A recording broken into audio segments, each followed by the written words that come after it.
Donald Trump's arm doesn't work right. He's struggling to walk. He looks startlingly frail. He can barely give a speech off a teleprompter anymore. It's raising all kinds of questions about whether he's suffering from a stroke or a neurological disorder, and it almost has to be something along those general lines. There's another question we're going to have to consider: what if Trump's collapsing health finishes him off before voters can? I'm not saying Trump is going to croak before the election,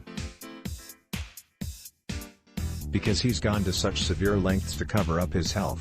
We don't even know specifically what's wrong with him, or what the prognosis is. All we know, from observing him during his public appearances, is that it's severe and it's getting worse. Trump has never been a particularly functional president at any point. He's always done the bare minimum. On some level he's always faked being president. But if he keeps declining like this, there will come a point where he and his babysitters won't be able to fake it anymore. Trump is already polling so badly, he's on track to cost the Republicans the Senate. How much worse will his numbers get if he keeps coming off as senile and dying in public?